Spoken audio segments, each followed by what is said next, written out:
Boa tarde, gente. A gente está aqui com o Dr. Wagner, a gente é da Laplace, que é um projeto de Podplace. Meu nome é Miguel. Boa tarde, pessoal, tudo bom? Meu nome é Rafael. A gente vai falar um pouco sobre a atuação do cirurgião plástico para as pessoas que não entendem muito bem. Às vezes as pessoas acham que é muito sobre estética, mas não sabem do que realmente se trata a cirurgia plástica. E aqui o nosso convidado tem a capacidade, né, de poder falar isso com a gente, porque é presidente da Regional de Minas Gerais de Cirurgia Plástica, fez residência. Ele formou pela Faculdade das Ciências Médicas também. É. A primeira residência dele, a geral, foi pela Santa Casa. Ele fez a especialização pelo Mater Dei em cirurgia plástica, além do aperfeiçoamento em cirurgia plástica nos Estados Unidos, Espanha e na França também. Então, assim, para começar, Dr. Wagner, o que é a cirurgia plástica, assim? Então, a cirurgia plástica é um capítulo da cirurgia geral que trabalha com a reconstrução, sobretudo, e também com a estética. Então, a cirurgia plástica é indivisível em se tratar de estética e de reconstrução. As duas se comungam, as duas se conversam e não podemos fazer nada diferente em relação a isso é só reconstrutora e isso é só estética. Sim. E aí, como que um cirurgião plástico pode atuar nessa questão de estética, de reconstrução? É que eu acho que as pessoas, assim, em casa ainda acham muito que cirurgia plástica é só estética, é colocar um implante aqui, melhorar o nariz ali, mas não sabem da parte como funciona mesmo a especialização, a questão da residência, como funciona o hospital, assim, em si. Como que é a atuação do cirurgião plástico no global, sabe? Só o que eles veem no Instagram, tem aquelas postagens.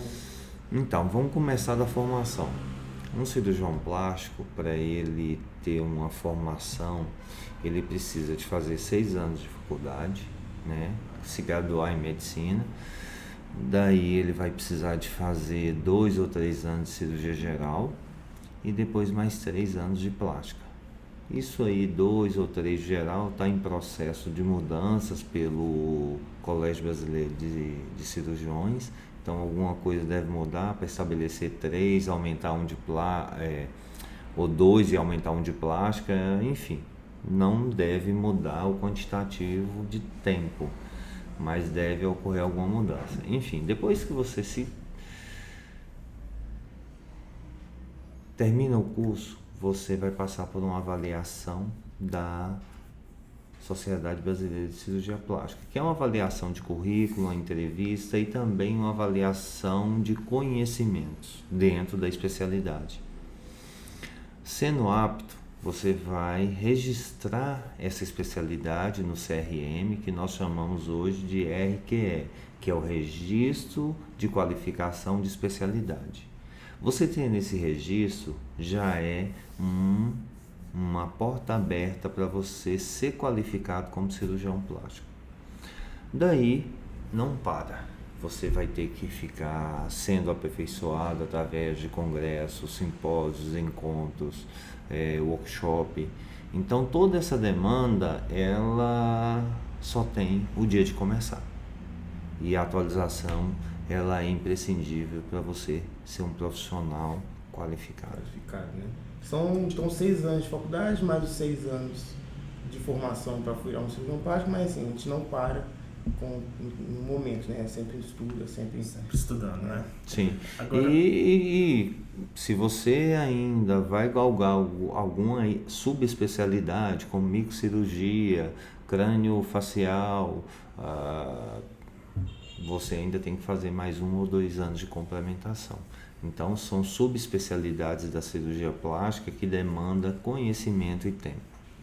Entendi. E já que você falou um pouquinho sobre a residência, você poderia explicar para a gente, por exemplo, a diferença entre residência e especialização? A diferença, por exemplo, de fazer a residência em hospital público ou particular?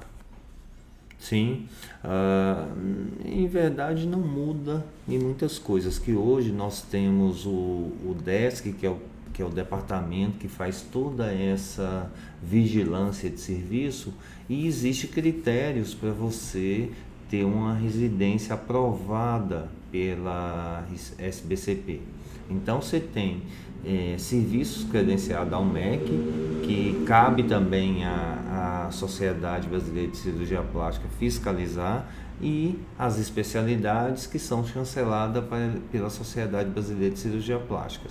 Então, a premissa é você ter em torno de 70% das cirurgias executadas em cirurgia reparadora, ou seja, você tem que aprender a consertar o que é de origem congênita, de origem de trauma, enfim, o que precisa tratar em relação a essas lesões. E daí o restante você vai trabalhar a parte de reparo estético. O estético hoje, até mesmo pelo um conceito da Organização Mundial de Saúde, ele é muito subjetivo. Por exemplo, você tem uma criança que tem um orelhinho abano e ele sofre bullying na escola. Isso não é estética, você operar uma orelha, fazer uma otoplastia. Isso não é estética, você tratar um nariz que você pode sofrer bullying na escola, entendeu? De uma criança. Uma mama muito grande para uma jovem, ou não vamos escolher a idade, mas em qualquer momento a mama, ela é uma marca da feminização, é uma marca da mulher. Então, para ela, isso incomoda. Então, eu não considero como estética, é uma reparação para colocar ela diante das outras como normal.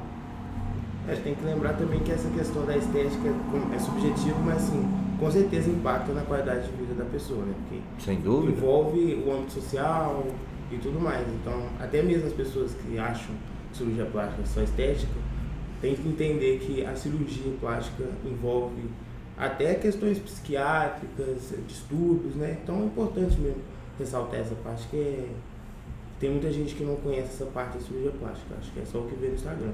Uhum. Mas eu queria voltar no assunto que você tinha comentado das subespecialidades, acho que seria legal você comentar um pouquinho pra gente das subespecialidades que tem e como que pode atuar assim, ser mais em hospital, ser mais em clínica. Então, vai depender da subespecialidade. Nós não chamamos clínica nem hospital, nós chamamos instituição hospitalar, que ela tem uma classificação aí de 1 a 4. 1 é o consultório, tão somente para realizar-se uma consulta. 2 é o consultório associado a uma sala paralela, ao qual você pode fazer um procedimento de tirar uma pinta, de tirar um nervos, alguma coisa assim. Tipo um ambulatório assim. Uma cirurgia ambulatorial. Depois disso, é tudo instituição hospitalar grau 3 e 4. O que muda do 3 para o 4? O 3 é uma instituição hospitalar, o qual você tem bloco cirúrgico, tem toda a aparelhagem que vai demandar necessidade em algum grau de intercorrência que o paciente precisar, se fizer necessário, que aí vão ser clínica ou hospital dia. E o grau 4 é um hospital geral, em que você tem outras clínicas e unidade de tratamento intensivo, né? O grau 3, ele tem aí a obrigatoriedade de ter um espaço que nós chamamos espaço de suporte avançado, que é um leito dedicado ali como se fosse um pedaço do CTI dentro do bloco cirúrgico, ou seja, qualquer demanda de complexidade maior que o paciente venha necessitar de ficar entubado, ou seja, manter as vias respiratórias pérvias e tudo, você vai ter um monitor com múltiplos parâmetros, você vai ter um respirador de qualidade, você vai ter ali um laboratório ao pé da cama do paciente para fazer todos os exames pertinentes necessários, gasometria, hemograma, e ser conveniado a um hospital de referência para você ter essa demanda de transferir o paciente. Então, mais ou menos, quais procedimentos você acha que é possível um cirurgião plástico fazer em cada um? Por exemplo, no hospital, as maiores, no ambulatório, retirada de pinta, tem uma divisão assim? Principalmente entre esse terceiro e o quarto que você falou. Tipo assim, no quarto, por exemplo, eu posso operar uma abdominoplastia, mas no terceiro eu não posso. Por que não pode? Não, em verdade, no terceiro você pode sim. O que você deve fazer é um risco cirúrgico com muita acurácia, uma avaliação pré-anestésica com muita acurácia e saber se o paciente ele tem alguma situação que não permite você operar no grau 3, entendeu? Quando você vai para o grau 4, entendeu? Para classificação de hospital classe 4, necessariamente você não faz nenhuma reserva de CTI para um paciente que vai submeter-se a um procedimento de cirurgia plástica. Então, em tese, ele entra na mesma qualificação da instituição hospitalar grau 3.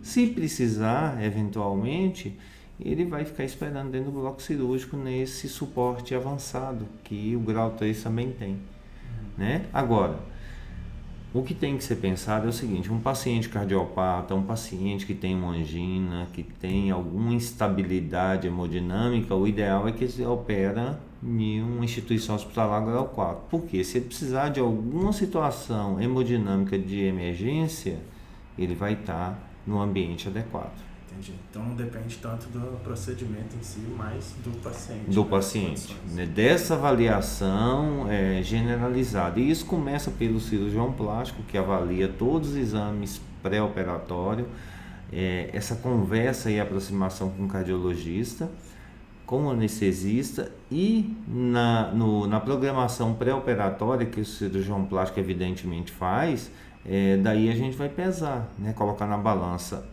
Tem indicação, pode ser feito, o paciente ele vai ter benefícios ou não.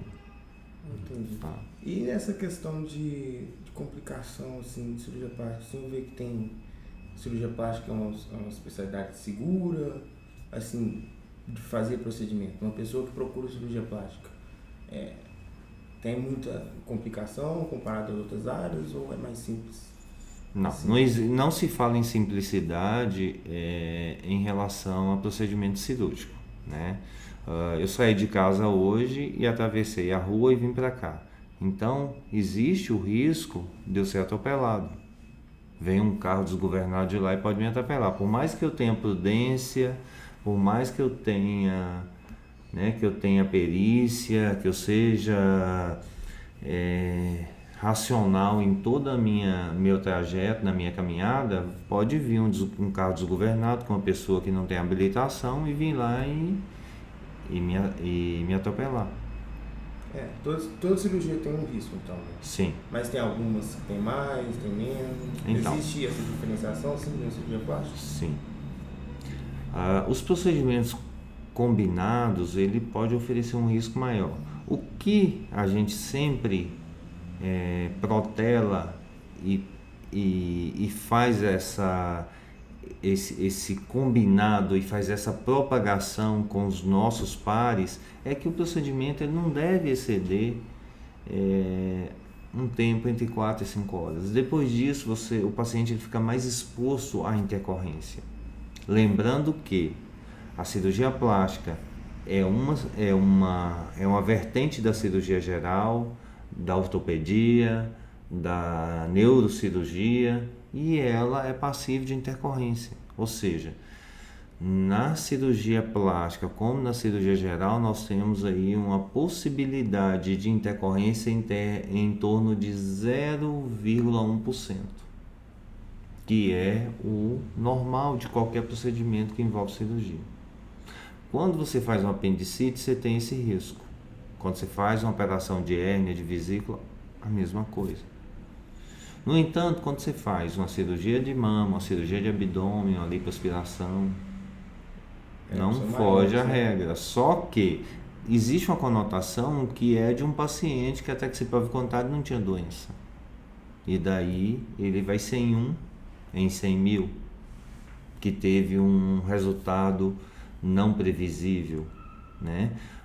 Então a gente tem que chamar isso, e hoje existe um termo de consentimento informado que a gente passa tudo para o paciente, entendeu? Que tudo pode acontecer. Então ele tem que entrar na sala de cirurgia tendo todos esses conhecimentos, entendeu? Do ponto de vista técnico, tão bem quanto o próprio cirurgião. E daí ele vai assinar isso sabendo que existe intercorrência, entendeu? Que todo procedimento ele é passivo, né? Então, nós fazemos o nosso melhor. Ninguém sai de casa e fala bem assim, hoje eu vou operar para dar errado. Com certeza. Né? E, Dr. Wagner, falando um pouquinho desses procedimentos, voltando mais para a área da estética, quais que seriam, por exemplo, os procedimentos mais buscados pelos pacientes? E, tipo assim, se a gente pode, como que eu posso dizer? Existe algum procedimento não cirúrgico que o cirurgião plástico possa fazer também? Sim. Hoje a cirurgia mais buscada pelos pacientes, não só em nível de Minas, Brasil, mas no mundo, é a lipoaspiração ou procedimentos associados à lipoaspiração. Então, via de regra, é o número 1.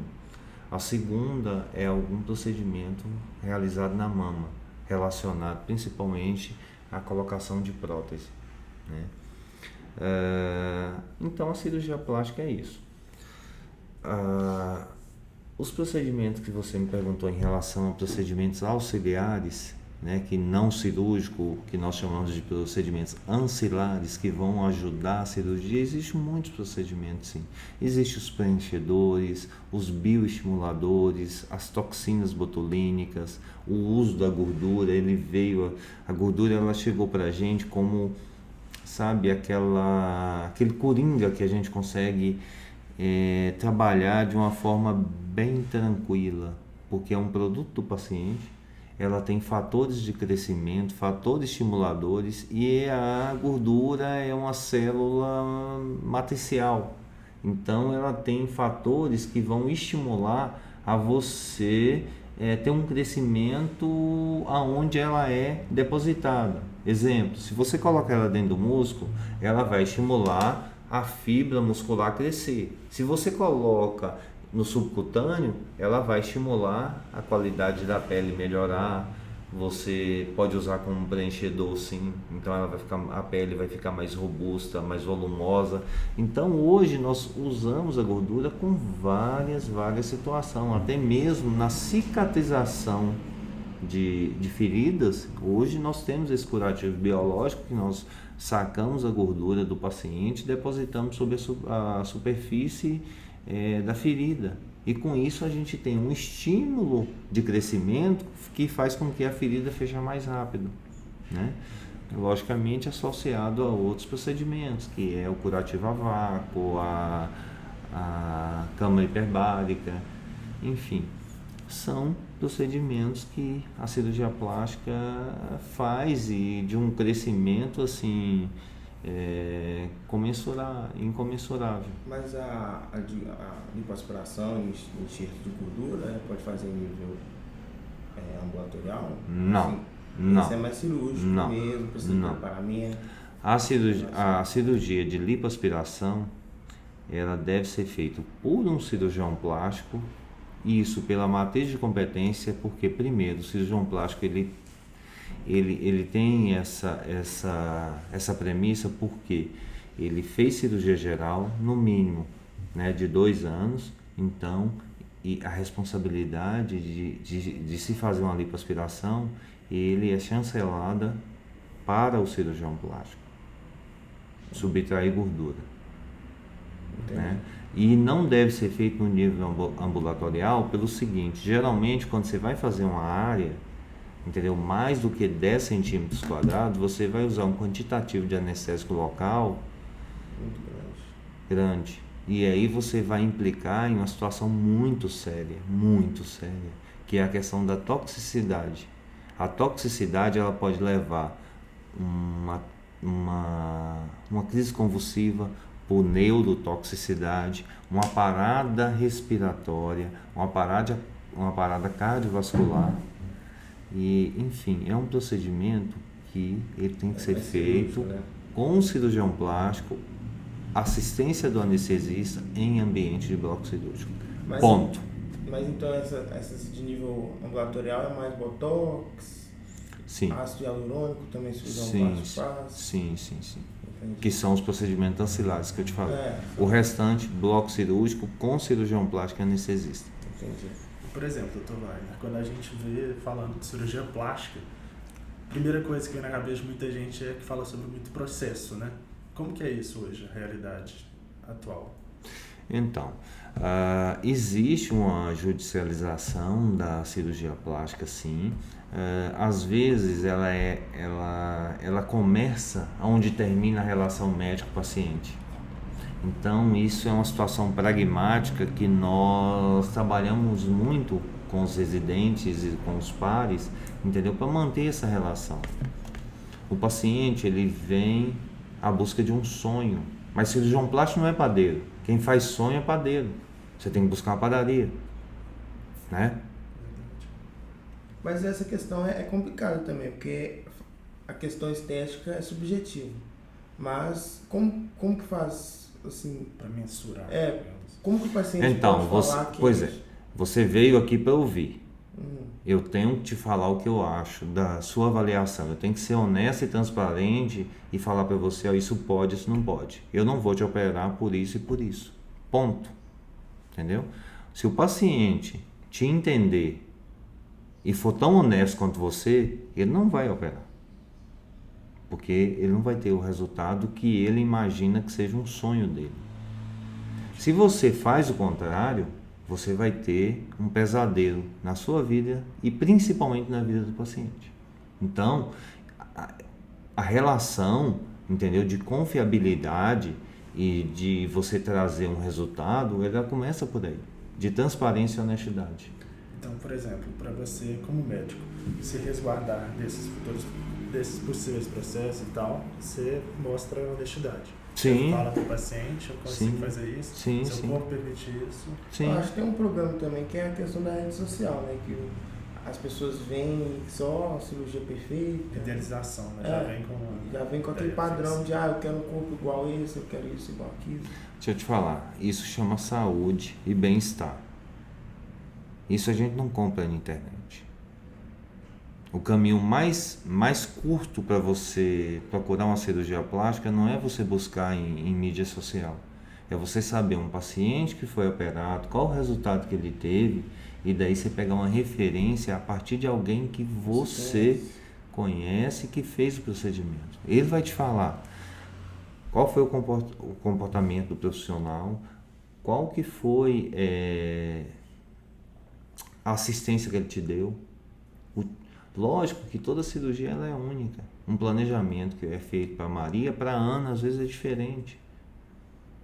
Pode ser a mesma o resultado também é diferente. Nós trabalhamos com biológico, que são fatores, entendeu, que é imprescindível. Na cirurgia plástica, nós não trabalhamos com matemática. Então, você trabalha com o biológico. Entendeu? Tem a questão que tem muito cirurgião plástico que promete coisa perfeita também. Ninguém promete, ninguém pode prometer nada. Ninguém pode, né? Então, assim, ninguém em sã consciência pode prometer nada. Entendeu? Você fala o que pode advir de resultado positivo ou negativo. E daí fica a sua interpretação de indicar ou não o procedimento. Aí que começa a honestidade, entendeu? A transparência, entendeu? Então, só porque você comentou que os pacientes normalmente comentam entre si, é assim que eles devem procurar. Você acha que um cirurgião plástico tem uma clínica que eu digo, um consultório, e ganha mais pacientes através desse, entre aspas, boca a boca, o paciente fala com o outro, como funciona para conseguir pacientes novos, precisa de rede social, você precisa dessa parte?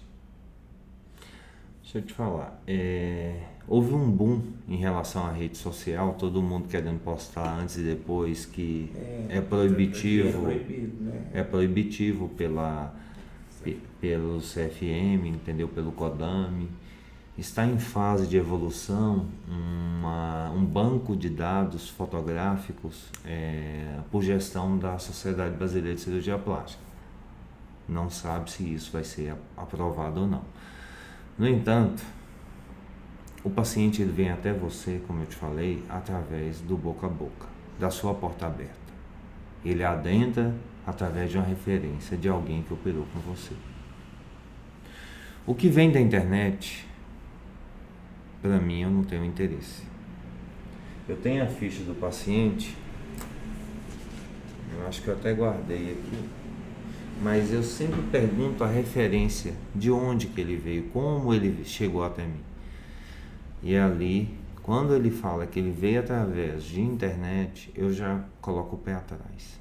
Ou seja, ele não me conhece. Eu sou um achado na vida dele. Ele não tem minha referência. Então isso para mim ele chega de forma duvidosa. É um possível processador, um possível paciente que não vai entender o que ele quer e pode vir a processar o médico, entendeu? Então eu tenho muito medo desse paciente que vem ao Deus dará. Por exemplo, você falou desse antes e depois, que é proibido, né? Sim. E como que, por exemplo, a sociedade brasileira pode penalizar o cirurgião que faz isso? Então, a Sociedade Brasileira de Cirurgia Plástica, ela não é um órgão fiscalizador e tampouco penativo, né? Então, quem faz essas situações de penalidade, de julgar, é o CRM, entendeu? Logicamente, a gente faz aconselhamento. Então, quando a gente presencia os pares fazendo situações que são indevidas, nós pegamos o telefone e desligamos. É uma questão de educação. Agora, de proibição, de fiscalização, a sociedade não tem esse papel. Entendi. Mas assim, agora mudando um pouco de assunto, acho que fica um pouco claro como funciona a cirurgia plástica no geral. A gente queria saber como que é o dia a dia do cirurgião plástico, assim. Se é muito corrido, se é aquele glamour que falam. Não existe isso. Nós temos vida normal, como todo mundo tem, então eu acordo muito cedo, vou para academia, depois levo meus filhos para a escola. Minha vida mudou muito depois da presidência, né? Então eu não tenho mais o tempo que eu tinha antes, então eu tenho que organizar, começar a operar um pouco mais tarde para fazer a gestão da Sociedade Brasileira de Cirurgia Plástica Regional Minas. E, enfim, depois disso eu vou fazer as minhas tarefas pessoais e venho operar. Entre 9 e 9h30 atendo paciente, 10 horas já estou no bloco operando. Termino as cirurgias, 2 vezes por semana eu tenho uma reunião, seja local, presencial ou por videoconferência com a Nacional. E nada para. Você tem que fazer os contatos com os patrocinadores, né? Cada evento hoje ele é uma novidade, você tem que propagar, né? Então existe custos envolvidos. Hoje o que você recebe de anuidade do residente, do associado, ele não cobre as despesas da sociedade, então tudo tem que ter uma gestão financeira muito bem adequada para você conseguir administrar um grupo de 800 associados em Minas Gerais. Muita gente. É muita gente. E quando você faz um evento, você tem que ponderar custo, você tem que ponderar qualidade, formação. Então tudo isso você tem que chegar e levar para a sua responsabilidade, saber o que é aonde, porque você não pode atribuir responsabilidade para o associado do ponto de vista financeiro, tampouco você pode levar acúmulo de dívida para a sociedade. A sociedade ela é uma entidade associativa sem fins lucrativos, mas a gente tem que ter essa gestão. Saber o que fazer quando e onde você tem que investir dentro desse balizamento de fluxo de caixa, o que entra e o que sai. O Miguel te perguntou um pouquinho da agenda, né? Agora eu vou te perguntar um pouquinho sobre o mercado de trabalho. Como que é? Porque teve um boom na medicina, né? Muita gente entrando e tal. Aí como que está o mercado de trabalho dentro da cirurgia plástica? Tem muita concorrência? Como é que está? Então, uma pergunta muito sábia, muito inteligente, e eu diria para vocês que a cirurgia plástica ela tem um horizonte muito grande, muito, mas muito grande. Agora, não se apegue tão somente à estética. Hoje, a cirurgia reparadora, apesar de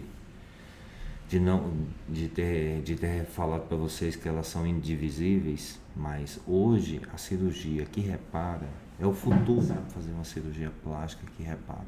Porque você fala que seria o diferencial, digamos assim? Sim. Entendi. E puxando um pouquinho para a área de estética, né? Tem demanda? Tipo, muita demanda ainda, ou você sentiu que abaixou com o passar do tempo? Então, com a pandemia, nós tivemos aquela fase de sazonalidade, ou seja, a cirurgia plástica ela tinha uma alta em período de férias, né? Dezembro, janeiro, fevereiro, verão e inverno. Com a pandemia, com as questões de você ter aí o trabalho domiciliar, né? Ou seja, o home office, ele teve uma pegada diferente, então as pessoas começaram a deixar essas fases de férias para férias e começou a organizar para operar durante o decorrer dos meses. Então essa sazonalidade ela distribuiu, mas também diminuiu um pouco, sim, tá?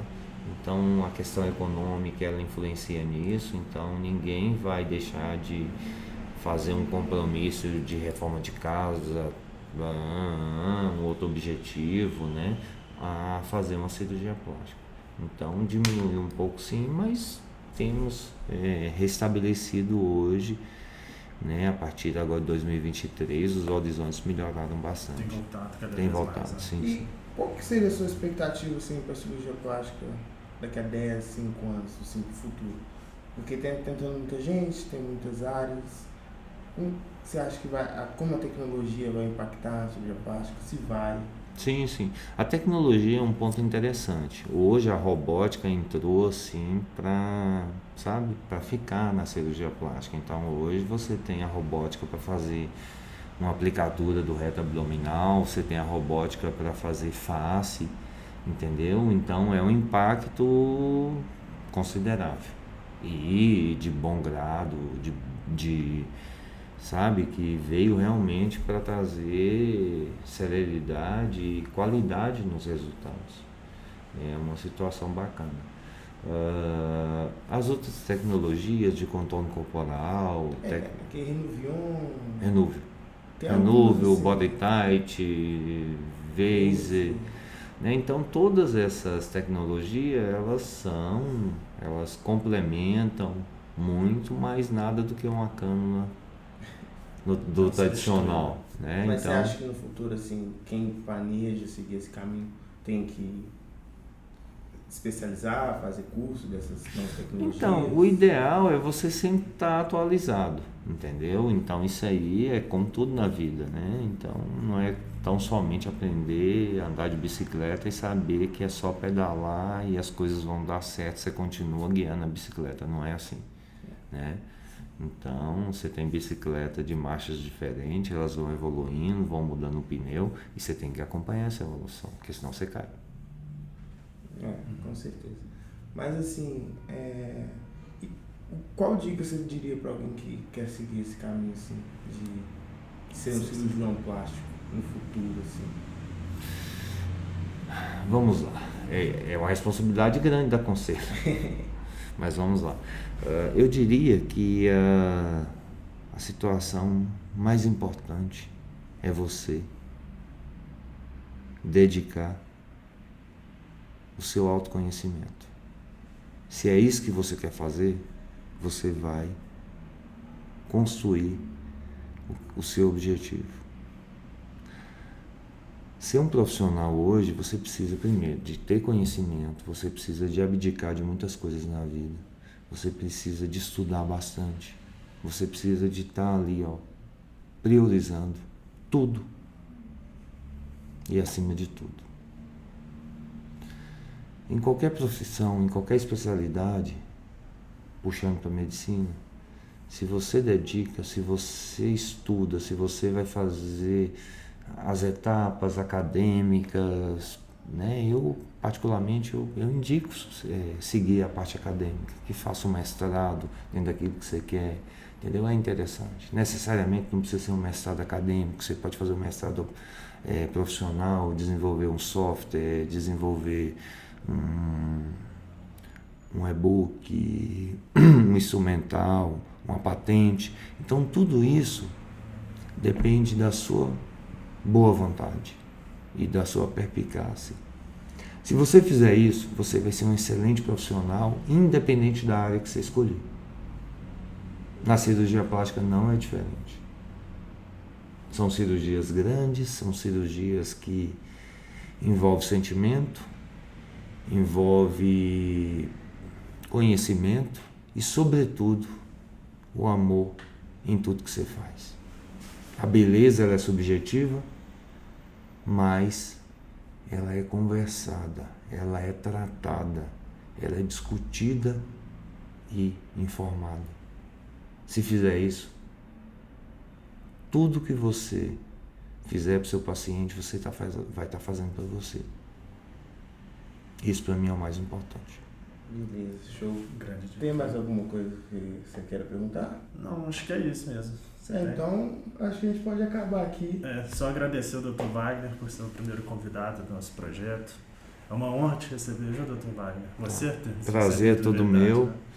E obrigado aí pelo convite. A gente planeja manter contato assim, com os médicos pra gente conversar, fazer... Porque a Liga está começando agora, a gente está com vários projetos, a gente até já conversou com o senhor, mas até para quem está assistindo, fica ligado no que a gente for fazer, né? Já tem o Instagram que a gente criou do Podplástico, que é o nosso projeto. Tem uma imagem, tem um da Liga, quem quiser se inscrever, a gente vai deixar o nome do projeto. O Instagram do Dr. Wagner a gente também pode colocar. E é isso, gente. Obrigado, galera. Obrigado, excelente dia para todos. Show. Tchau.